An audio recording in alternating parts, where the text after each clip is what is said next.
오늘 우리에게 주시는 하나님 말씀은 다니엘 3장 1절에서 12절 말씀입니다. 느부갓네살 왕이 금으로 신상을 만들었으니 높이는 60규빗이요 너비는 6규빗이라. 그것을 바벨론 지방의 두라 평지에 세웠더라.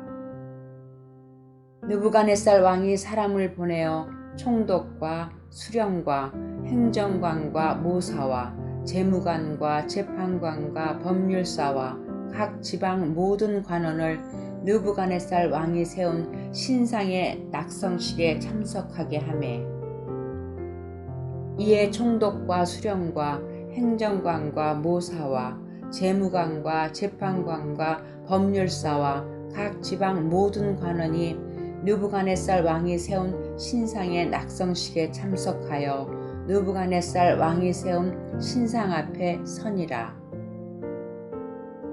선포하는 자가 크게 외쳐 이르되, 백성들과 나라들과 각 언어로 말하는 자들아, 왕이 너희 무리에게 명하시나니 너희는 나팔과 피리와 수금과 사명금과 양금과 생황과 및 모든 악기 소리를 들을 때에 엎드려 느부갓네살 왕이 세운 금 신상에게 절하라. 누구든지 엎드려 절하지 아니하는 자는 즉시 맹렬히 타는 풀무불에 던져 넣으리라 하였더라. 모든 백성과 나라들과 각 언어를 말하는 자들이 나팔과 피리와 수금과 사명금과 양금과 및 모든 악기 소리를 듣자 곧 느부갓네살 왕이 세운 금 신상에게 엎드려 절하니라. 그때에 어떤 갈대아 사람들이 나와 유다 사람들을 참소하니라. 그들이 느부갓네살 왕에게 이르되, 왕이여 만수무강하옵소서. 왕이여, 왕이 명령을 내리사 모든 사람이 나팔과 피리와 수금과 사명금과 양금과 생황과 및 모든 악기 소리를 듣거든 엎드려 금 신상에게 절할 것이라. 누구든지 엎드려 절하지 아니하는 자는 맹렬히 타는 풀무불 가운데에 던져 넣음을 당하리라 하지 아니하셨나이까. 이제 몇 유다 사람 사드락과 메삭과 아벳느고는 왕이 세워 바벨론 지방을 다스리게 하신 자이거늘, 왕이여, 이 사람들이 왕을 높이지 아니하며 왕의 신들을 섬기지 아니하며 왕이 세우신 금 신상에게 절하지 아니하나이다.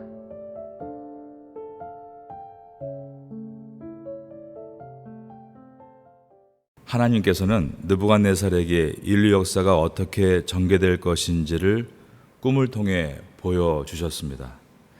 그리고 그 인류 역사는 영원한 것이 아니라 결국은 모두 겨와 같이 날려 없어질 것을 하나님의 사람 다니엘을 통해 말씀해 주셨습니다. 하나님께서는 꿈을 통해 느부갓네살이 통치하는 바벨론이 신상의 머리 부분인 금과 같은 나라라고 하셨습니다.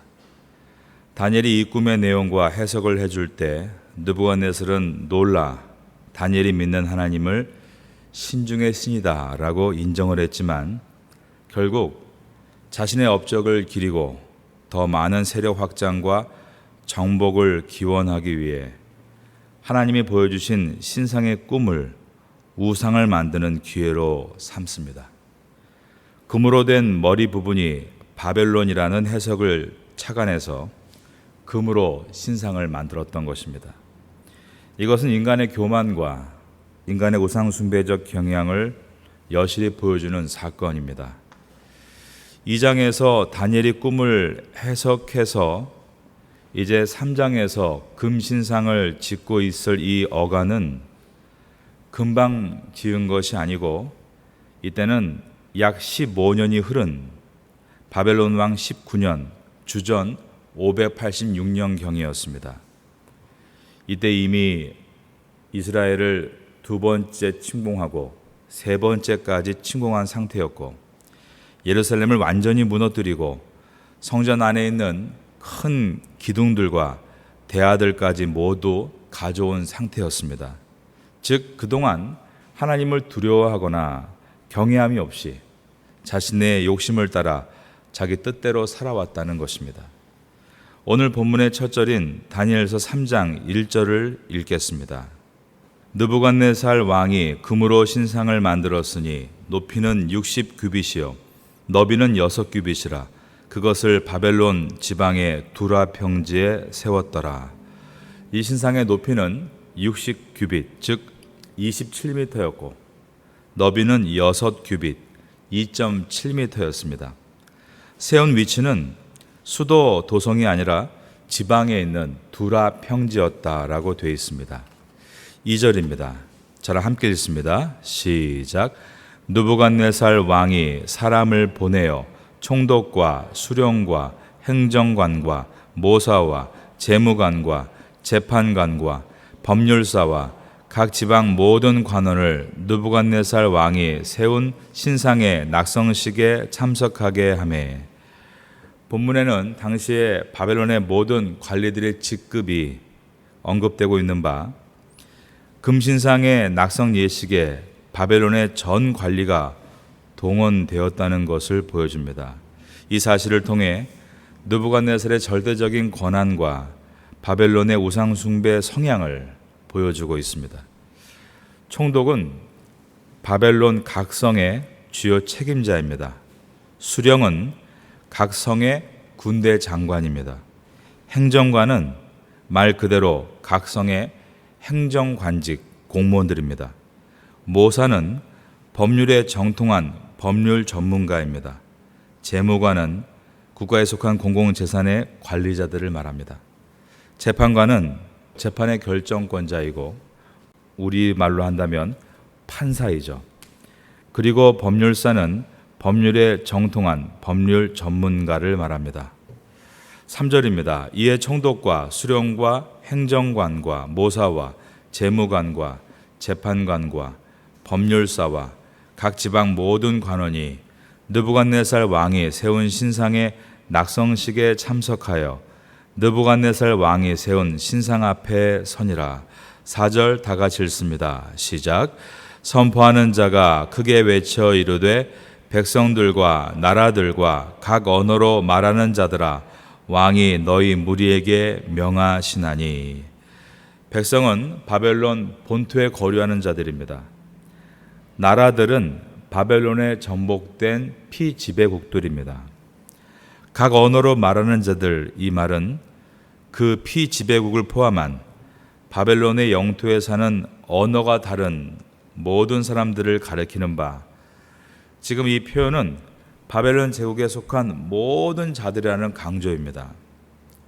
5절에 보면 너희는 나팔과 피리와 수금과 삼현금과 양금과 생황과 및 모든 악기 소리를 들을 때에 엎드려 느부갓네살 왕이 세운 금 신상에게 절하라.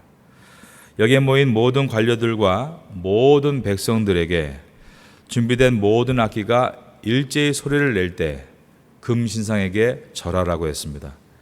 모든 악기가 동원되고 있는 것은 이 숭배 예식의 장엄함을 연출하기 위해서이고 왕의 명령의 준엄함을 표현하기 위해서였습니다. 만일 이때 절하지 않는 자가 있을 시에는 풀무불에 던져져서 화형을 시키겠다라고 겁박합니다. 우상에게 절하지 않는 것을 국가 대역죄로 취급하겠다는 것입니다. 고대인들은 나라와 나라가 전쟁을 할 때 그들이 믿는 신이 함께 전쟁을 한다라고 생각했습니다. 그리고 전쟁에서 이기면 자신이 믿는 신이 이긴 것이고 상대방의 신은 패한 것이다 라고 생각했습니다.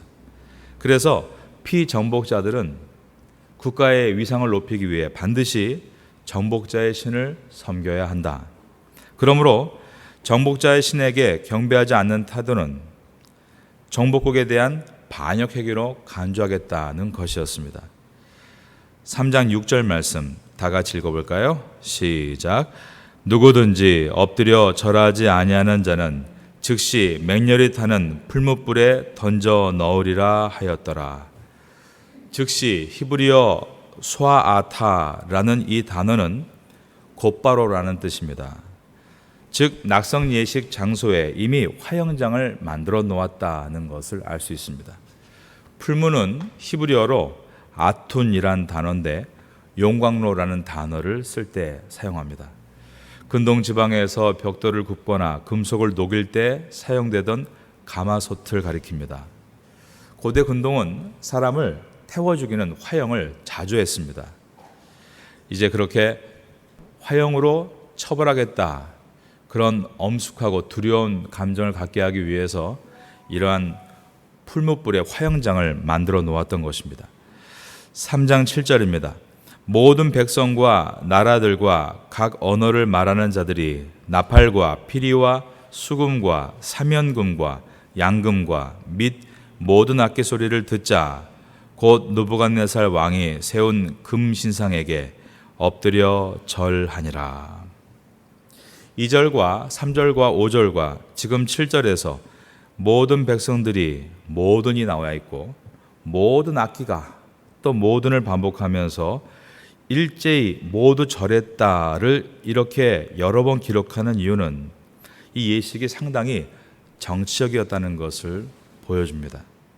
느부갓네살은 이 종교 행사를 통해서 자신의 통치 권한을 더욱 강력하게 만들고 자신에 대한 피정복민들의 충성을 강요하는 방편으로 삼으려 했던 것입니다. 8절 말씀입니다. 그때 어떤 갈대아 사람들이 나와 유다 사람들을 참소하니라. 갈대아 사람들이란 바벨론 제국을 세운 지배 계층들입니다. 이들은 왕 앞에 설 만큼 높은 귀족의 사람들이었습니다.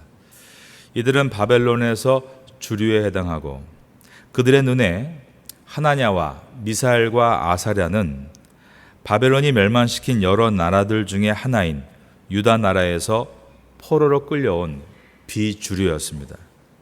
그런데 우리가 이미 아는 바 다니엘은 수도에서 총리직으로 봉사하고 있고 이 세 사람은 지방에서 높은 고위 관리직으로 일하고 있었습니다.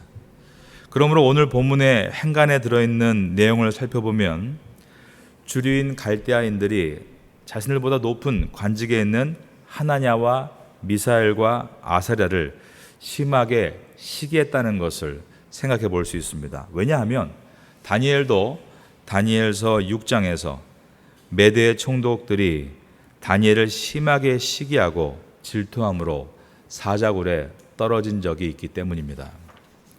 풀무불 사건과 사자굴 사건은 궁극적으로 시기에 의해서 이루어진 사건입니다. 9절입니다. 그들이 뭐라고 말하나 들어보겠습니다. 그들이 느부갓네살 왕에게 이르되 왕이여 만수무강하옵소서. 왕이여 왕이 명령을 내리사 모든 사람이 나팔과 피리와 수금과 사면곤과 양금과 생황과 및 모든 악기 소리를 듣거든 엎드려 금신상에게 절할 것이라. 누구든지 엎드려 절하지 아니하는 자는 맹렬히 타는 풀무불 가운데 던져 넣음을 당하리라 하지 아니하셨나이까. 이 표현은 다니엘서 6장에서 다니엘을 시기하던 많은 사람들이 왕에게 조소한 것과 비슷한 내용으로 가고 있습니다. 12절의 말씀입니다. 다 같이 읽어볼까요? 시작. 이제 몇 유다 사람 사드락과 메삭과 아벳느고는 왕이 세워 바벨론 지방을 다스리게 하신 자이거늘 왕이여 이 사람들이 왕을 높이지 아니하며 왕의 신들을 섬기지 아니하며 왕이 세우신 금신상에게 절하지 아니하나이다. 이들은 하나냐와 미사엘과 아사랴를 시기함으로 지금 왕께 고소하고 있습니다. 그 고소의 내용은 세 가지인데 첫 번째, 왕을 높이지 않았다. 그럴 리가 있나요? 왕을 높이는 충성스러운 세 명의 일꾼들입니다. 그런데 왕을 높이지 않는다 모함하면서 왕에 대한 반역죄를 적용합니다. 둘째, 왕의 신들을 섬기지 아니하며, 네, 이 부분은 맞습니다. 그들은 참 신앙을 지켜나가는 성도들로서 신에 대해서만큼은 분명했다는 것을 소년 시절부터 우리에게 보여주고 있습니다. 그래서 이것을 가지고 국가적인 반역 행위로 이끌어가면서 세 번째, 왕이 세우신 금신상에게 절하지 않습니다. 불순종으로 그들을 폐역 죄인으로 몰아갔던 것입니다.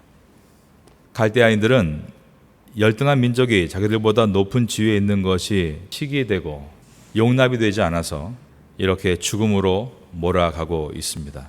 인간이 죄를 짓고 나서 나타난 것은 이와 같이 시기와 질투입니다.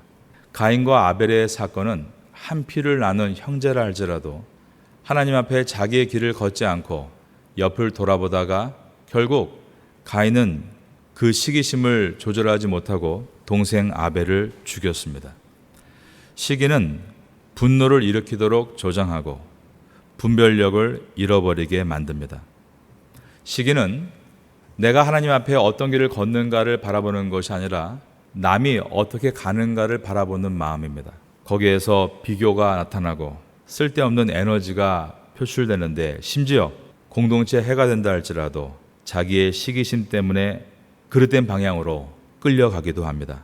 인간이 시기에 대해서 많은 명언을 남겼는데 토마스 아퀴나스는 시기는 이런 것이다 라고 하면서 시기는 다른 사람의 행복을 슬퍼하는 것이라고 했습니다. 아리스토텔레스는 친구가 잘 되어 칭찬을 받는 것에 대해서 분노하는 감정이다 라고 시기를 설명했습니다. 시기에 대한 성경의 말씀을 소개해 드립니다. 잠언 14장 30절입니다. 평온한 마음은 육신의 생명이나 시기는 뼈를 썩게 하느니라. 시기는 뼈를 썩게 한다라고 한 이 말은 시기는 남을 해치는 것과 동시에 결국 자신을 해친다라는 뜻입니다. 레오나르도 다빈치에게 행정관들이 찾아왔습니다. 플로렌스의 대형 홀을 장식할 그림을 부탁한 것이었죠. 그런데 또 다른 사람들의 추천에 의해서 그 당시 무명이었던 젊은 화가 미켈란젤로에게도 도안을 부탁합니다. 다빈치의 그림은 매우 세련된 훌륭한 작품인데 그에 못지않게 아직은 거칠지만 천재적인 재능을 보이는 미켈란젤로의 그림을 호평하게 됩니다. 근데 이 얘기를 다빈치가 듣게 됩니다. 그리고 자신이 풋내기 화가와 비교당한 것에 대한 분노 때문에 그 이후로 좋은 작품이 나오지 못했습니다. 시기는 잘 다스려야지 그냥 놔두면 이길 장사가 없다. 잠언 27장 4절입니다. 부는 잔인하고 노는 창수 같거니와 투기 앞에야 누가 서리요. 시기 앞에서 장사가 없다라는 말씀입니다. 우리는 이 시기를 그저 남을 미워한다, 남과 비교한다 정도가 아니라 내가 주님의 길을 걷는 것 외에 모든 생각임을 잊지 말아야 됩니다. 신앙생활하면서도요, 제일 중요한 건 내가 주님 앞에 걷는 나의 길입니다. 하나냐와 미사엘과 아사랴를 보십시오. 그들은 자신의 직분에 충실하고 거룩한 신앙의 길을 바라보고 걷고 있습니다. 그러나 대부분의 사람들은 그렇게 자기의 소명과 자기의 책임에 대해서 생각하지 않고 남의 소명과 남의 책임에 대해서만 생각합니다. 이러한 오류에 빠지면 마음은 병들고 남을 비난하게 되고 모든 것에서 책임을 내가 아닌 남에게 돌리는 잘못된 마음이 나타나게 되는 것입니다. 하나냐와 미사엘과 아스라 당시에만 있는 것이 아니라 오늘날 우리에게도 있음을 기억하고 우리의 마음을 다시 하나님 앞에 세우고 하나님의 뜻이 무엇인지를 발견하고 그 길을 걸을 수 있다면 그는 건강한 신앙이 될 수 있습니다. 내가 내 이웃에게 줄 수 있는 가장 좋은 선물은 건강한 자아입니다. 오늘도 건강한 믿음을 갖고 승리하시기를 예수님의 이름으로 축원합니다.